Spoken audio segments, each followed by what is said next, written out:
Bienvenidos sean cada uno de ustedes a mi canal. Les habla el errante. El ser humano se distingue por su capacidad de inventiva e inteligencia, la cual lo distingue del resto de los animales superiores, en particular su capacidad para el lenguaje articulado, para el pensamiento complejo y abstracto, y para la transformación del medio que lo circunda. Somos una obra maravillosa, pero a pesar de ser tan buen producto, muchas veces nos inclinamos a destruirnos, a hacer maldad, para producir daño o enfermedad. Una persona envidiosa, las acciones que ésta realiza para generar daño en otras, y la experiencia de estas últimas al percibir las consecuencias del daño. Esto nos lleva a un tema muy controvertido, el cual es la brujería.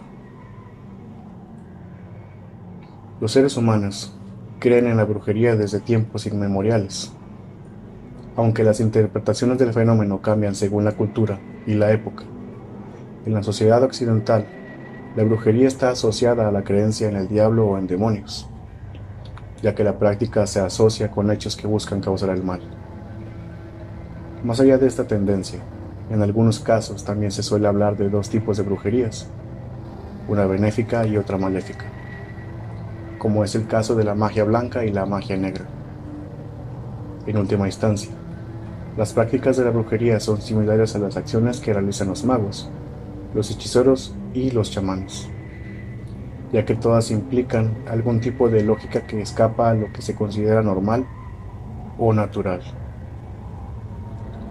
Laura, una mujer procedente de Monterrey, me compartió su historia. Mi historia comienza hace algún tiempo. Durante 4 años viví en un infierno. Mi salud física y mental se vieron comprometidas por un extraño suceso, el cual casi acaba con mi vida, y en donde la brujería, que, hasta en ese momento, creí que eran solo cuentos. Supe en carne propia lo real y lo peligroso que puede llegar a ser. Este es un testimonio de lo que me sucedió. Mi vida era tranquila. Me había casado con un buen hombre. Al principio nuestra vida comenzó siendo feliz, pero conforme pasaban las semanas, yo empecé a enfermar. Al principio de cosas muy comunes, gripes, fiebres, cansancios, los cuales veía normales. Mas sin embargo, los padecimientos comenzaron a hacerse frecuentes y peores. Los síntomas de mis enfermedades eran cada vez más raros. Mis piernas se me debilitaban al grado de no poder dar un paso sin caerme. Mi piel comenzó a secarse y ponerse oscura o grisácea. Perdí cabello de manera alarmante. Al cabo de un año de enfermedades raras, bajé 25 kilos. Poco a poco me estaba quedando en los huesos. Visité a innumerables doctores y especialistas, y cada uno me daba diferentes diagnósticos que resultaban ser errados. Los medicamentos y tratamientos que me daban no funcionaban, o solo atenuaban los síntomas, que, para el colmo, regresaban con más fuerza. Para hacer más preocupante el cuadro, en esa época, y a pesar de los problemas, me embarazo. Fueron los meses más tortuosos a consecuencia de todo lo que me pasaba. Fue de alto riesgo. Estuve prácticamente entrando y saliendo del hospital durante ese periodo. Aún así, tuve muchos problemas para lograrlo, pero por fin, y a pesar de los pronósticos, di a luz a un par de gemelas. Estaban sanas y sin mayores problemas.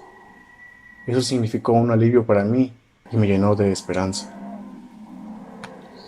Pasaron 40 días del alumbramiento y mi salud no mejoró. Empeoraba más. Comencé a tener problemas estomacales que me hacían vomitar y tener diarrea. Lo más extraño es que vomitaba y defecaba una especie de líquido negro y espeso que apestaba horriblemente. A raíz de eso, adelgacé aún más.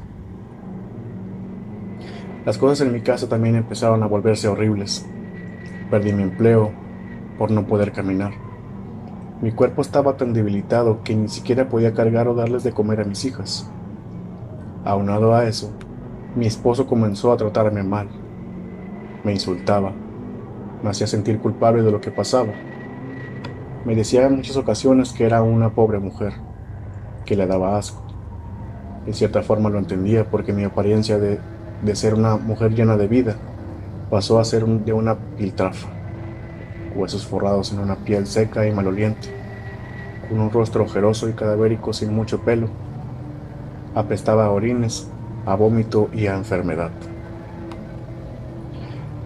La familia de mi esposo nunca se cansaba de insultarme y burlarse de mi apariencia. Ante la indiferencia de mi marido, quise matarme. Quise acabar con mi vida muchas veces, pero mantenía la cordura por mis niñas. Tomé una decisión que cambiará mi destino. Decidí marcharme de mi casa, abandonar a mi esposo e irme con mi familia. Tenía el presentimiento de que moriría. Esa sensación horrible de pensar que un día ya no despertaría me llenaba de mucho miedo. Mis hermosas hijas se quedarían sin mí. Decidí hacer un testamento y prepararme para lo peor. Mi salud no mejoraba con nada y cada día estaba a un paso de la muerte. Mi madre, creyente de muchas cosas, y platicando con amigos y familiares, coinciden en que deberían llevarme con una señora a hacerme limpias. Yo, sin nada que perder, acepté y me llevan con una que vivía en Santa Catarina. Al entrar en su consultorio, me vio y se sorprendió del estado en el que estaba. Determinada nos dijo a mis papás y a mí que no podía hacer nada, que si me ayudaba ella podría estar en riesgo su vida. Salimos de ahí y yo pensaba en sus palabras. Mis papás no se desanimaron y me llevaron con otra recomendada por el rumbo de Cumbres. Obtuvimos la misma respuesta. La señora alegó que mi mal estaba muy avanzado, que era víctima de una brujería bastante fuerte y que no podía hacer nada por mí. Decepcionados y preocupados, hasta la médula, mis padres me llevan a la casa y me resigno a pensar que todo acabaría pronto. Fue entonces que mi mamá recordó que le habían dicho de una bruja que vivía en un pueblo cercano a León, que había curado a una persona muy grave con mis mismos padecimientos y que ahora vivía felizmente. Sin pensarlo, decidimos ir a buscarla. Solo sabíamos el nombre del pueblo. Llegamos a León y sin conocer a nadie, empezamos a preguntar por esa señora. Nuestra búsqueda dio frutos y llegamos a la casa de la señora. Al entrar, nos llevaron a un cuarto anexo en el fondo de la propiedad donde había unas 20 personas sentadas en bancas y sillas. Al fondo había un gran altar que abarcaba toda la pared con decenas de niños Dios. Un cuadro con imagen del Papa Juan Pablo II, imágenes de la Virgen, de Cristos y de indios. No sabíamos por qué preguntar o a quién dirigirnos, y de pronto, de entre la multitud salió una anciana de baja estatura, encorvada y con dificultad para caminar. Al vernos puso un gesto de enojo y preguntó, con una voz firme y severa: «¿Ustedes, quiénes son?» «Somos de Monterrey. Venimos por ayuda para mi hija. Está muy mala», contestó con mi papá con cierta pena. Enseguida la viejecita se acercó a mí y me miró detenidamente. «Sí, esta muchacha viene bien mala. Ya está a días de morir. Acuéstala aquí», le dijo a mi papá con cierta resignación. Pasamos entre la gente y llegamos en medio de aquel cuarto, ante la mirada curiosa de las personas que se congregaban en el lugar. Me acostó sobre una mesa de madera y comenzó a barrerme, con una escoba de hierbas frescas. Todas las personas observaban lo que hacía. Yo me sentía algo incómoda, pero así era como esa señora curaba, rodeada de sus pacientes. Según los dichos de las personas a las que preguntamos, esa anciana no cobraba las consultas, y lo único que teníamos que hacer era dejar flores en su altar. Mientras hacía su labor, todos sentimos cómo repentinamente sopló un aire helado. Era extraño porque el cuarto no tenía ventanas y la puerta de acceso estaba cerrada. En cuanto aquella ventisca comenzó a hacerse más notoria, algunas personas se pararon de sus asientos y comenzaron a orar, asustadas. Otras se arrodillaron haciendo lo mismo. Yo estaba nerviosa y mis padres tan solo observaban toda la escena también preocupados. En ese instante sentí como si el tiempo se detuviera y la señora se paralizó viendo al techo. Se sentó en una silla que tenía atrás de sí y se quedó como dormida con la cabeza caída sobre un hombro. Una de las mujeres que estaba ahí se paró y señaló a la anciana diciendo con voz firme: «Ya bajó el espíritu». «¿Cuál espíritu?», pregunté con miedo. «Pues la persona que te hizo la brujería», contestó con coraje. En ese instante la señora se puso de pie. Su cuerpo estaba rígido, con las manos a los costados y extrañamente firme, y con la mirada al techo. Poco a poco empezó a caminar por el cuarto, con pasos firmes y de una manera lenta. Bajó la mirada, vio a su alrededor a todos y su mirada se detuvo en mí y en mis padres. Enseguida puso un gesto de ira y sorpresa. Con una voz profunda y escalofriante me gritó: «¿Y tú qué haces aquí?». Se hizo un silencio sepulcral en el cuarto y todos nos quedamos viendo a la anciana que se acercó a mí y con todo el odio del mundo me vio y me dijo: «Ya tenías que estar muerta, puta». En eso, una señora que estaba ahí se para de su silla y pregunta con determinación: «¿Quién eres?». Se comienza a burlar. «De pendeja te voy a decir», dijo la anciana con la voz grave y comenzó a reírse con una risa chillante y molesta. Paró de reír y con una mirada de odio vio a mi mamá y le dijo: «¿Y tú? Tienes que venir de metiche, perra». La señora que se había parado la enfrentó diciéndole que se fuera, que me dejara en paz, mientras la anciana poseída se encarcajeaba cada vez más fuerte, con insultos horribles. Las señoras comenzaban a enfrentarla. Una de ellas le dijo que los indios vendrían por ella y le iban a castigar. En ese momento la cara de la anciana cambió y se puso un gesto de preocupación y miedo. Se arrodilló y suplicó que no le hicieran nada. Mi padre hasta ese momento no creía nada. Pensaba que todo era una chapucería de las señoras, un teatro fingido para sacar dinero o mandarnos a otro lado. Sin embargo, su pensamiento y el de todos nosotros cambió cuando la anciana postrada en el piso comenzó a llorar. Desconsoladamente, dijo algo que nos dejó sorprendidos y nos quitó la venda de los ojos. «Es que odio a esa maldita, esas malditas niñas, y ella me lo quitaron, lo que más quiero, a mi osito». Era mi suegra. Nos vimos todos al mismo tiempo con sorpresa. Era ella. Así le decía a mi esposo: «Osito». Y era algo que nadie puede saber, porque nadie sabía de nuestra partida a León, ni siquiera nuestros nombres o dónde veníamos, mucho menos el apodo de mi esposo y que yo tenía.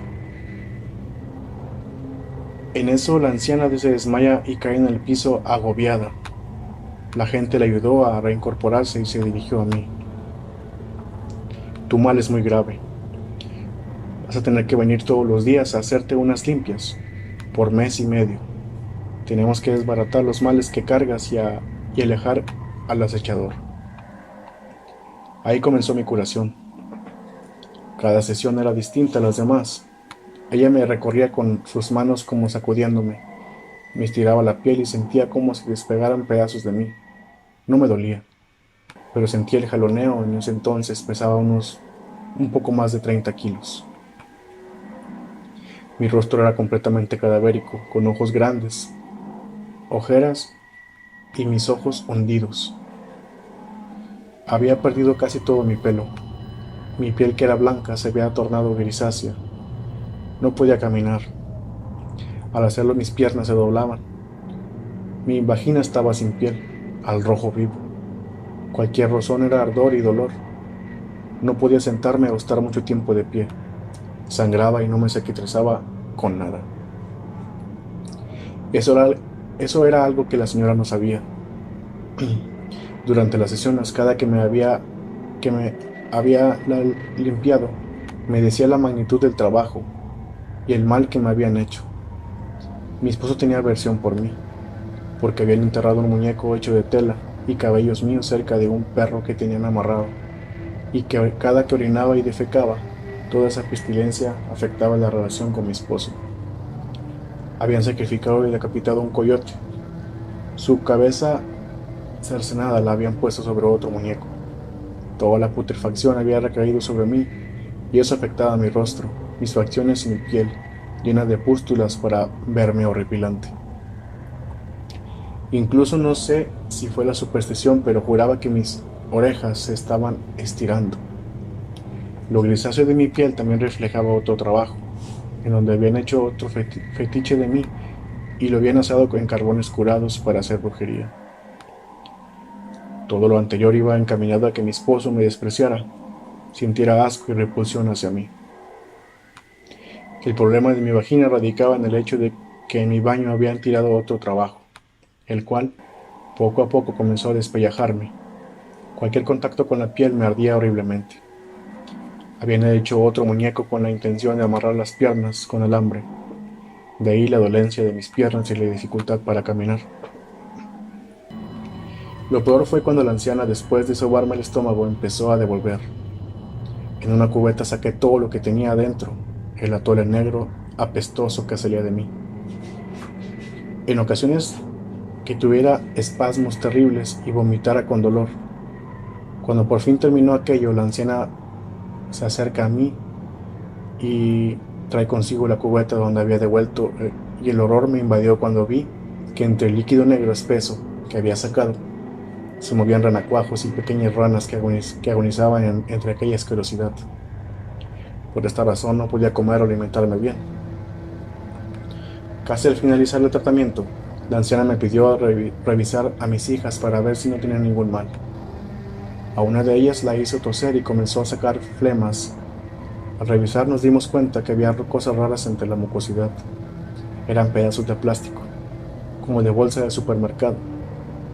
Me preocupé porque desde que nacieron, ella en particular tenía problemas con sus bronquios y corazón. Al llegar a Monterrey, la revisaron y no encontraron nada, absolutamente nada. Estaba sana. Llegué a pesar 28 kilos. Mi cuerpo era una triste evidencia de lo que me habían hecho. La piel pegada a los huesos, sin poder caminar bien o sostenerme por mucho tiempo, sin poder comer porque todo lo devolvía. Eran espasmos violentos y dolorosos para tratar de vomitar algo inexistente. Durante todo ese tiempo me internaron varias veces por neumonías, anemias, transfusiones y mi cuerpo resistió a pesar de estar en silla de ruedas durante casi un año. La intención de mi suegra no solo era enfermarme, era devastarme moralmente, destruirme por completo. No fue hasta junio de este año que comencé a recuperarme y después de hacer lo impensable. Cuando regresamos de León, aún tenía problemas. El mal seguía ahí, pero con menos intensidad. La anciana hizo lo que pudo para liberarme, pero no fue suficiente. Al llegar a Monterrey, lo primero que hice fue llevar a mi hija a unos estudios para determinar que estuviera sana. Afortunadamente no tenía mayores problemas. Después la bauticé. Ya sabíamos quién era la que me causaba los males, después de haber traído el espíritu de mi suegra, aún viva, y evidenciar que era ella. Comenzamos a atar cabos. Cuando huí de mi casa, mi aún esposo había embarazado a su amante, y se fueron a vivir a la casa donde vivía. Se inició entonces otra batalla en contra de ellos, el divorcio, la custodia de mis hijas. Me denunció por abandono de hogar y robo de menores. La mamá corrió con todos los gastos de las demandas y apoyaba la relación con esta mujer, con la que me engañaba desde hace mucho tiempo. Sin embargo, gané todos los pleitos legales y tengo la custodia de mis niñas. Él paga pensión y las ve solo los fines de semana, aunque por mis niñas supe que solo va por ellas y las deja con la abuela. Durante todo este tiempo, aún seguía con las enfermedades. Mi calvario no terminaba aún. Seguí yendo con curanderos en la ciudad para obtener protección de las brujerías, pero no se me quitaban del todo los padecimientos. A pesar de no poder retener ningún alimento, mi estómago estaba abultado, inflamado, casi como si estuviera embarazada. Llevaba muchas terapias médicas, pero no mejoraba mi salud. Por esos días una tía se casó y se fue a vivir a Mérida. Fue durante el mes de abril que me fui a visitarla. Estando allá me comentó que me llevaría con un curandero para que me atendiera. Un mes antes de eso, ella fue con ese hombre y llevó una foto mía para que la viera y determinara qué tenía. Dice que el hombre abrió los ojos y le dijo que estaba muy mal. Me mandó unos frascos con un líquido azul oscuro. Con esos líquidos tenía que darme unos baños durante un mes, antes de que visitara su consultorio. Así lo hice. Pasó un mes y por fin me trasladé a Mérida. El pueblo donde el curandero atendía estaba a 1 hora de Mérida. Cuando llegamos había gente esperando. Yo pasé de inmediato al llegar. Antes de decirle algo, él me platicó cosas que solo yo sabía. Y no solo eso, me hizo una terrible revelación. Él sabía de los trabajos que me habían hecho. Sabía que era mi suegra. Pero no solo eso. Mi ex esposo le había ayudado con muchas cosas para destruirme. Él conseguía los objetos y cosas mías para que mi suegra las trabajara. Cabello, ropa interior, fotos, etcétera. Lo más inquietante que me dijo es que aún no estaba muerta porque les había faltado un ingrediente en los trabajos: sangre de mi periodo. Me quedé sorprendida porque tenía ya 3 años de no tener la regla. Eso quizás me salvó de un destino peor. Fue entonces que un gramo de esperanza me alentó cuando me dijo que él podía quitarme todos los males que me habían hecho por completo y no a pedazos. Sacarlo de raíz definitivamente porque lo que traía en mi estómago me iba a matar por infecciones, peritonitis o estallamiento de vísceras. Mi suegra había utilizado un tipo de magia negra de alto nivel, proveniente de Cuba, santería palomayombe y cosas bastante siniestras. Así que él debía utilizar ese tipo de brujería para destrancar todo lo que tenía. Tardaría un poco en conseguir los ingredientes para hacerme revelaciones, porque todo habría que pedirlo de Cuba. Él me dio otros frascos con líquidos rojos intensos. Con ellos debí bañarme por 30 días para poder soportar lo que me iba a hacer. Regresé a Monterrey y comencé con el tratamiento. Durante ese tiempo fue horrible. Dolores intensos durante la madrugada. Despertaba entre 2 y 3 de la mañana con espasmos. El pecho congelado y con dificultad para respirar. Todos mis músculos atrofiados. Me dolían. Quise abandonar, pero ya estaba determinada a librarme. La lucha tenía que acabar, o con mi vida, o con la maldad que tenía. Lo soporté todo. No podía pedir ayuda o ir a un hospital porque tendría el mismo resultado. Ningún padecimiento aparente. Me mantuve con analgésicos, suplementos y proteínas líquidas para soportarlo. No podía comer. Me era imposible. Una semana antes de terminar con los baños, pude notar que traía un dolor abdominal terrible. Era como un dolor de cesárea. Sentía que la carne se me abría de esa parte. No le di mucha importancia porque todo el cuerpo me dolía de forma horrible. Al terminar con los baños, me fui para Mérida. Cuando llegué con el curandero, que me vio con sorpresa y me dijo que había pensado que no iba a regresar, que no lo soportaría, pero sí, ya estaba ahí. Lo que seguía era lo último y sería menos doloroso. Me dijo que fue difícil trabajar conmigo, que durante ese tiempo hizo revelaciones, pero que era riesgoso porque tenía mi intestino perforado de alguna forma, por toda la asquerosidad que tenía. Él de alguna forma me operó, con algún tipo de fetiche que había hecho de mí para quitarme el mal, que por eso me había dolido el vientre. Yo, sorprendido de todo eso, le contesté que, en efecto, había sentido un dolor como lacerante, como cuando te hacen una cesárea. Me recostó sobre una cama y me hizo morder y babear una gasa. Mi mamá, que me acompañaba, me cortó un pedazo de cabello y enseguida hizo una bola de algodón con algún líquido y me lo pasó por el vientre abajo del ombligo. Después envolvió la gasa con el cabello en el algodón y la puso sobre mí. De pronto sentí algo extraño, un dolor soportable pero punzante. Algo como una punta fría me hizo un corte en el ombligo y sentí como algo escurría en mi piel. Lo único que alcanzaba a ver eran sus manos envueltas en guantes de látex. Haciendo algún tipo de incisión y manipulando el algodón, me dijo que respirara y sacara el aire 4 veces. Mientras lo hacía, sentía tirones en mi ombligo. Sentía como algo se jalaba dentro de mi estómago. Cuando comencé a sentir molestias, el hombre se apartó y me cubrió con algodón la herida. Me sentó sobre la cama y me dijo: hemos terminado. ¿Qué salió?, pregunté con ansiedad. El curandero acercó un bote de alcohol y en la mano tenía la bola de algodón con la gasa. Tanto yo como mi mamá miramos horrorizadas. Tiró la bola al piso y le echó mucho alcohol.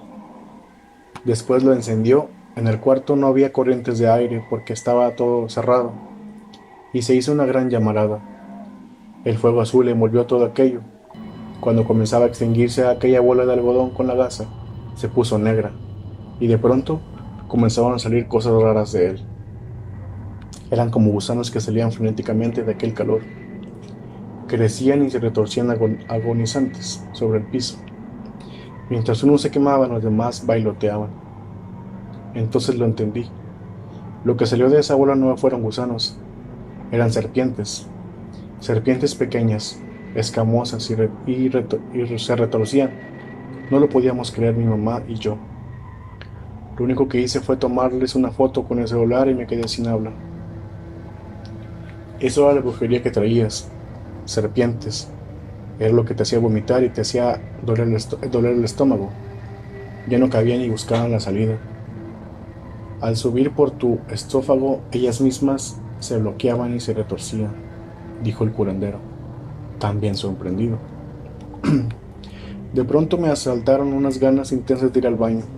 Con ayuda de mi mamá, entré al baño que había ahí y comencé a defecar. Era algo asqueroso. Lo que hice era una masa maloliente completamente blanca como la manteca. Parecía que todo el horror que había pasado había salido por ahí. Horas después sentí hambre. Quería comer todo. Quería comerme al mundo por el hambre que tenía. Por primera vez en mucho tiempo comí y no devolví nada. Eso me emocionó hasta las lágrimas. Me sentí mejor. Regresamos a Monterrey. A la semana comencé a arreglar de nuevo, después de 3 años de no hacerlo. Fui con especialistas y después de exámenes determinaron que todo estaba bien. Ni azúcar, ni anemia, nada. Empecé a subir de peso. El reumatólogo que me atendía me retiró muchos medicamentos y nos explicaba cómo había mejorado tan rápido, pero me felicitó. La fisioterapeuta está a punto de darme de alta. Aún no me puedo parar solo de algunas sillas, pero ya puedo manejar, bajar escaleras, caminar un poco más rápido. Las taquicardias desaparecieron y ahora me agito a realizar cualquier actividad. Aún tengo un cabo suelto. Desde abril que mi exmarido y su madre no me han visto, ellos creen que aún estoy mal y que no tardo en morir. Quiero que lo crean. El curandero me dijo que por el momento es mejor que no me vean. La terrible realidad de lo que me pasó obedece a esto: ambición. Yo tengo unos seguros cuantiosos. Cuando recién empecé con mi ex marido, me di cuenta que mi suegra tenía otras intenciones. Ahora también supe que mi ex también las tenía, apoyando a su madre. Comencé a sospechar de algo cuando mi ex suegra se quedó con el acta del matrimonio y no quería dármela por diversos motivos. Siendo más astuta que ella y apoyándome en su ambición, le comenté que la necesitaba porque tenía que poner a su hijo como beneficiario en uno de los seguros. En ese rato me la dio y mi esposo comenzó a preguntarme y a investigar cuánto dinero era. Eso me abrió un poco más los ojos. Aunado a eso, la familia de él se quería quedar con la casa donde vivíamos. Mi ex esposo la sacó estando soltero y tenían planeado vivir ahí, todos ellos. Pero sus planes se arruinaron cuando salió embarazada. Tuvimos que casarnos y eso puso furiosos a todos en su familia por haber truncado el deseo de vivir allí. Cuando me llevó a vivir a su casa, su familia me condicionó a que si iba a vivir allí, yo tenía que limpiar, ampliar y amueblar la casa, porque su hijo había puesto la casa. Ellos tenían la idea que también su hijo se había quedado sin dinero por comprar esa casa, así que yo tuve que correr con los gastos de la boda. Mi vida llena de mezquinidad, abuso y enfermedad comenzó en el momento en que me casé con él y me fui a vivir a su casa. A pesar de casarnos, él nunca dejó a la otra mujer. Mi suegra apoyaba y cubría el engaño de su hijo cuando se ausentaba de la casa.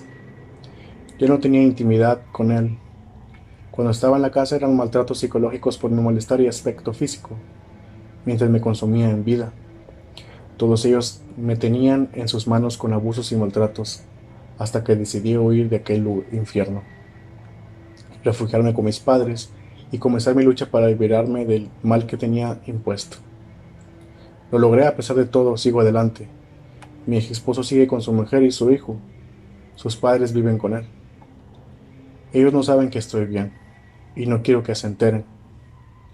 Tengo el temor de que vuelvan a atacarme. Ellos esperan que muera. Pero las batallas que he librado y ganado me han hecho aún más fuerte. Que quede ese testimonio para que la gente sepa que la brujería es real y que puede llegar a matarte. ¿Qué les pareció el relato? En verdad es muy aterrador y es algo a lo que ni siquiera le deseo a mi peor enemigo. Dime, ¿acaso tú conoces alguna historia similar a esta? ¿Te ha pasado a ti o conoces a alguien que le ha sucedido algo similar a esto? Si ese es el caso, por favor compártelo conmigo. Puedes hacerlo vía correo electrónico o ponerlo en los mensajes de esta plataforma de YouTube.